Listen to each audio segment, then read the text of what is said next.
Hello and welcome to Hairdressing Live. I'm Paul Davey and today I have Johnny the Barber from Barber Barber. I'm so happy because, you know, we go back a long way, all the way back to Limerick, through a party many years ago. Many.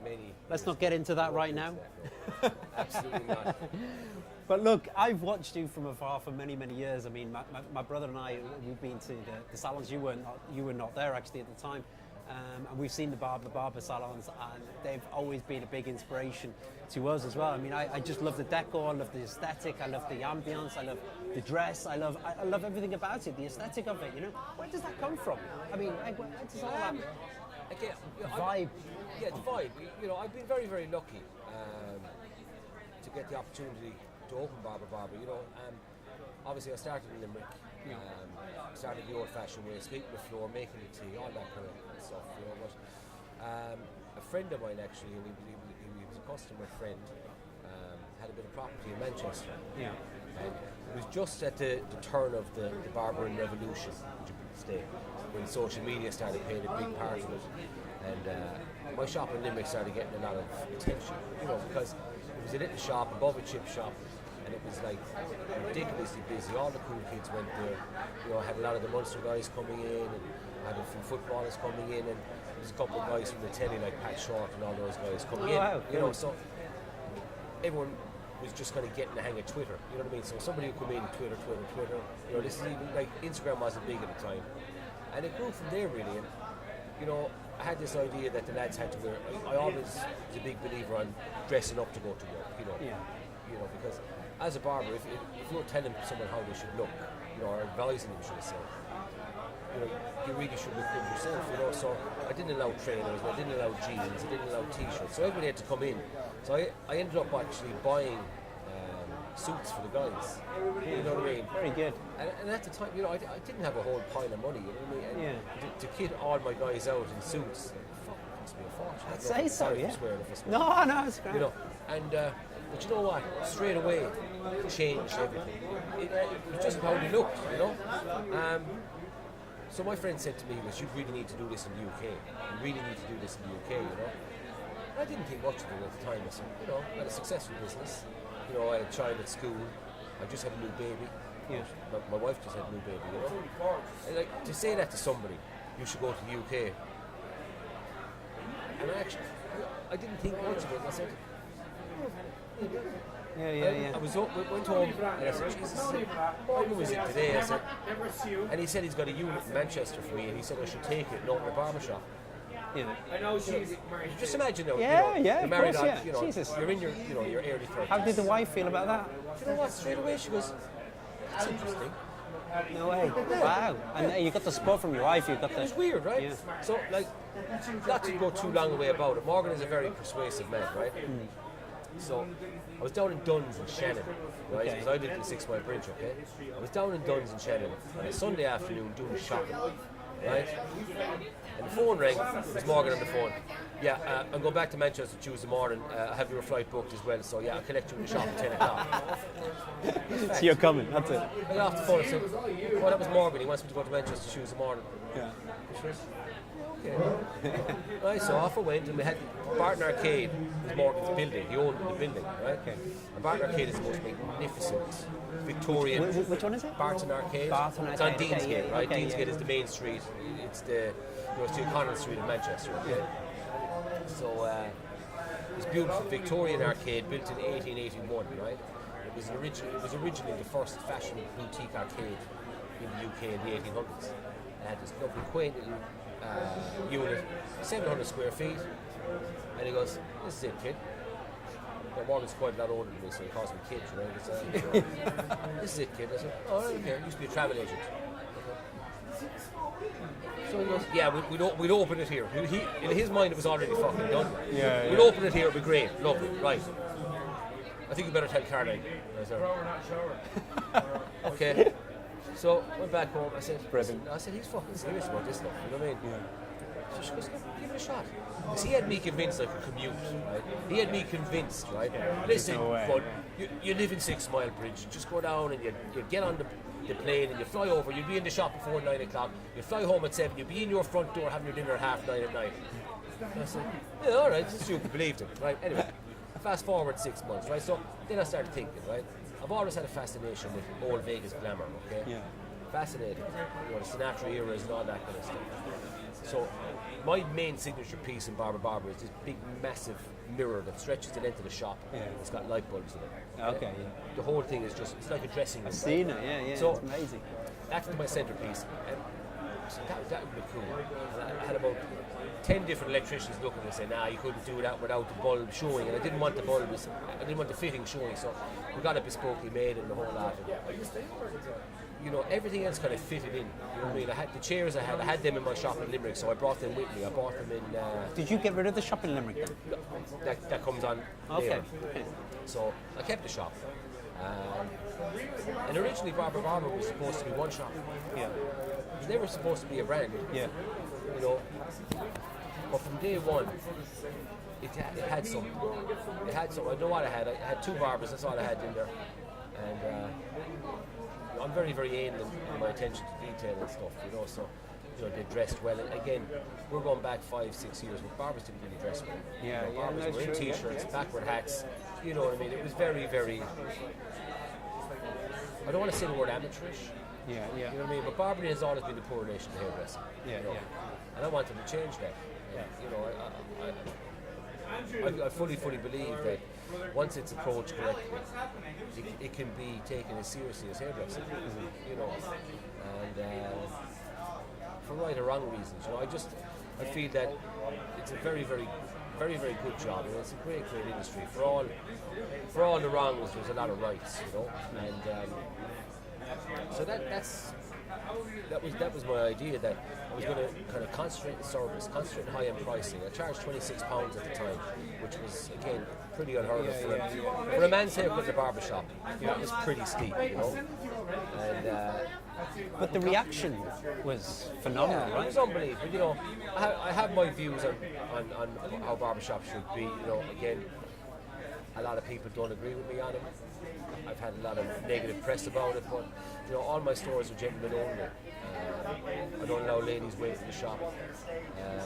I don't allow women come in and tell me how to cut the boyfriend's hair.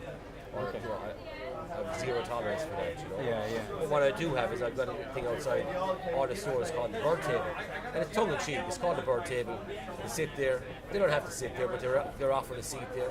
But in saying that, they're offered a bottle of champagne or Very nice. wine or tea or coffee, and there's always You do magazines. whiskey as well, don't you? They can drink whatever they want. Okay, yeah, You know what I full mean? bar. Yeah. Okay, very good. You know, and that's it. So, to be fair, a strong majority of people think it's great. Yeah. You know, but people used to think this was this big. You know, oh God, it's a big show. And I have treated work as a show. But when if you look into Barber Barber now as the brand, the level of consistency we have within our haircuts are very, very strong. They're very technically strong. We promote longevity in our haircuts. You know, Yeah. we're not a. I we like don't- that. We don't cut hair off. We cut hair. Yeah. You know what I mean? Yeah. And that's why it's been. It's the way it grows out. Yeah. It grows out and get That's why longevity out of it. That's why it's so successful. You know what I mean? We have You have 5 shops now, don't you? 5 stores across the UK. 5 yeah. shops. I mean, that's starting to become a bit of an empire there for Yeah, you. yeah, Do you we've know what I mean? over 100 staff now. You know, Wow, between Jesus Christ. between the hair salons and between the barber shops and the back office, you know, like the accountants, and we've our own full-time accountants, we have our own full-time press PR department, and we have our own full-time PAs. You know what I mean? So How do you control education, like the standard to maintain throughout all the again, shops? it's something I've been getting into more and more, because I've actually had to learn how to teach to cut hair. That's the thing, you know. And I think I think the letdown within the industry is people who can cut hair automatically assume they can teach it. Yeah. And the reality couldn't be further from the truth. Yeah, because very, very. I trained the old-fashioned way. I learned how to cut hair off. Then I wasn't happy with that, so I had to learn how to cut hair. To learn how to cut hair, I found the best in the business, Ted Watkins, this man here, to teach me how to cut hair. Yeah. You know, I was already a very proficient barber, and I was making money as a barber, but I wasn't happy with that. You know, so he had to teach me how to cut hair, and then he had to teach me how to teach, because cutting hair is different from teaching. Yeah, No, I'm yeah. still not the best teacher, but I'm the best teacher's student who's going to become the best teacher. Yeah, if that makes sense. You know, so there is no better than him, and we're opening the first academy in October to teach our own system that we've designed between ourselves to teach our own staff.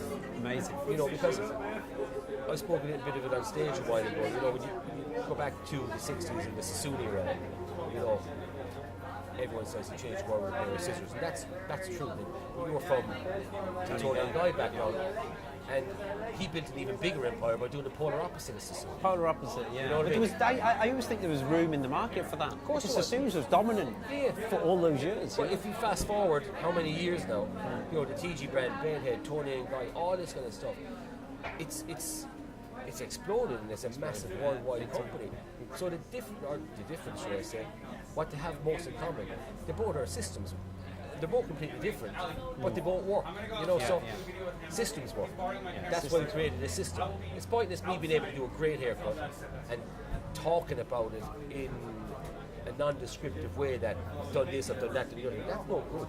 Yeah. You know, we have to go back down to the bare bones, teach people how to hold hair, teach people how to section hair, comb hair, teach people how to assess head shape, teach people how to, you know, assess hair texture. You know what I mean? Teach people how to work with expanded hair after it's dried, so you don't fuck up the haircut. You know, so there's a whole lot in it that people don't actually realise. And you know, I'm 20 odd years in the business. I'm learning every day. I ring him at 12 o'clock at night, and I said, Dave, is this right? Is this right? I know it's right, but I just need. I'm at the stage. I know it's right, but I'm still so infantile in my teaching that I have to have it confirmed by him. Yeah. Even though I know I'm right, but I still need that assurance that I'm right. You know, because I'm not.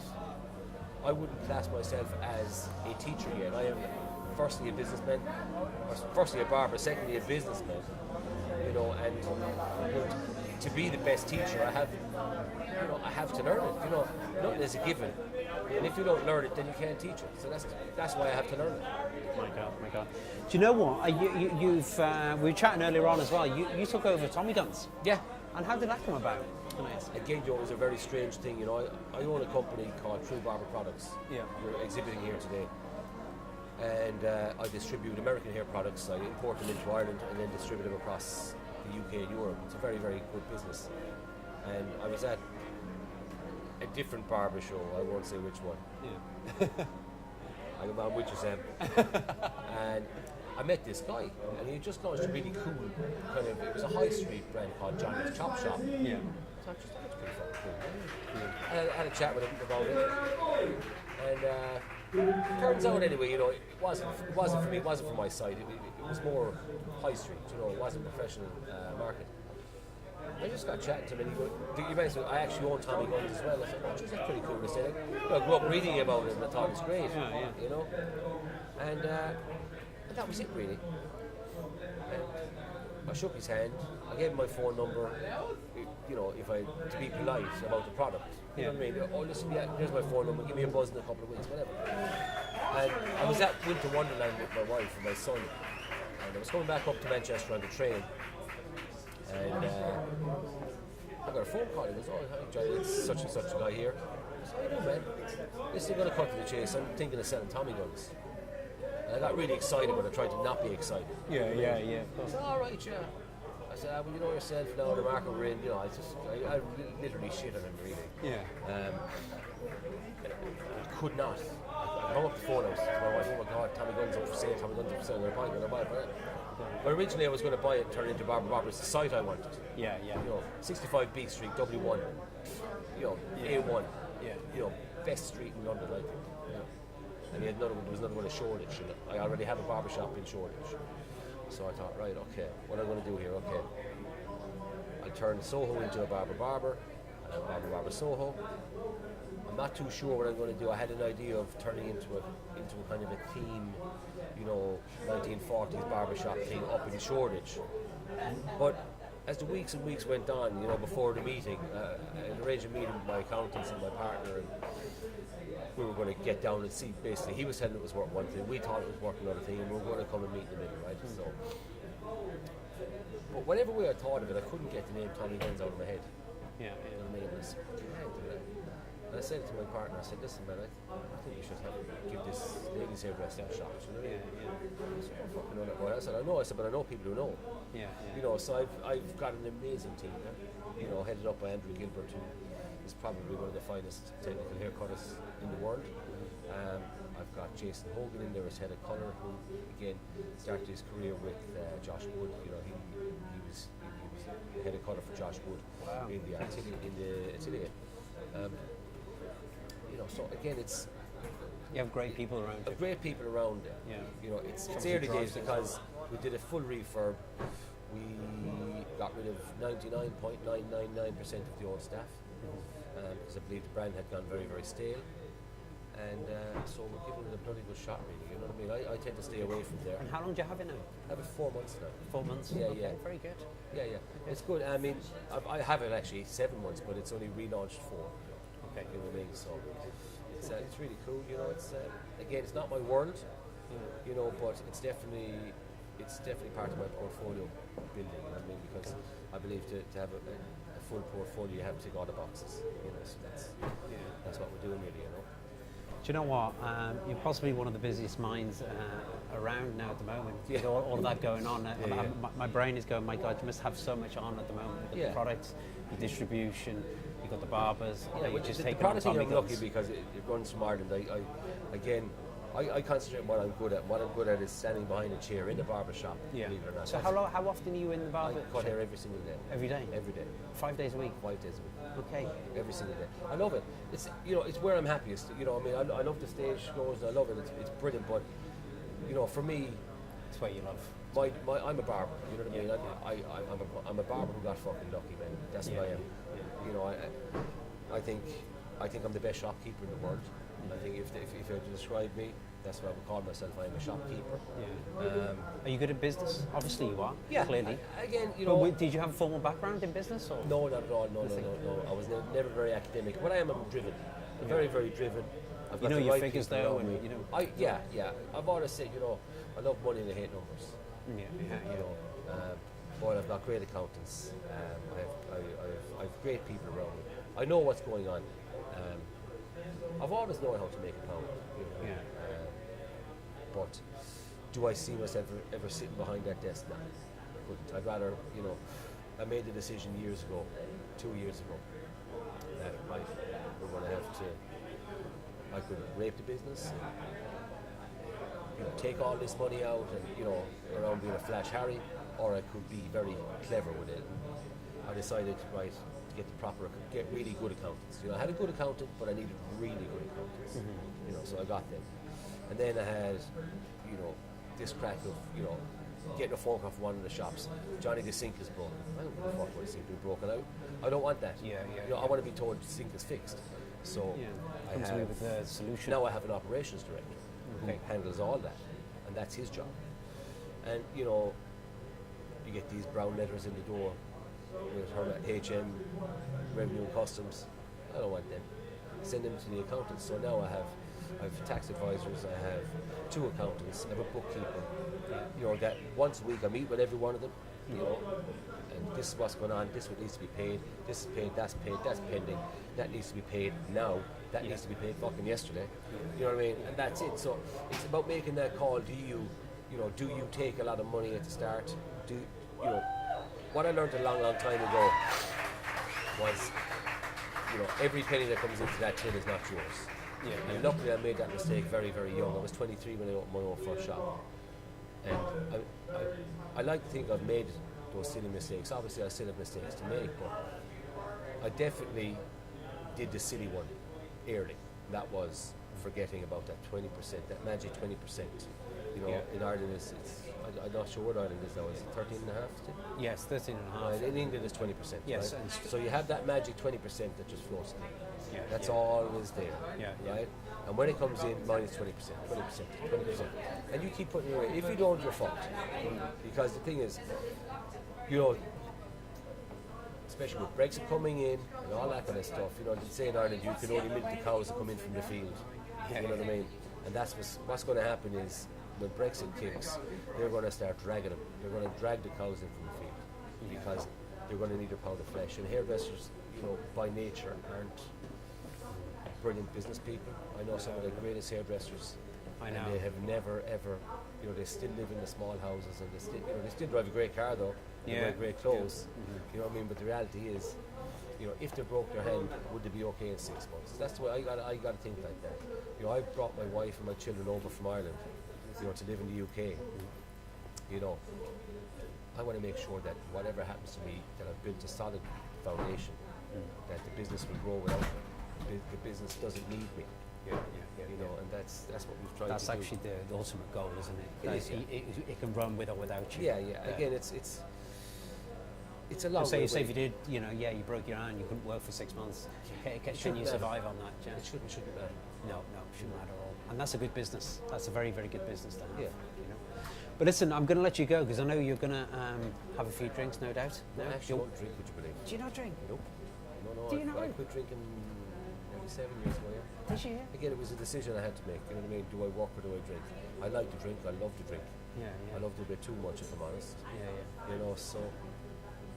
You know, They got stuck into work. yeah, it was that decision. It was work or, you know, it was be successful. You know, be really, really successful and put all my energies into work, or get wankered on a Saturday night and, you know, feel shit on Wednesday. Yeah. You know what I mean? So you're losing half the week. You know. Yeah.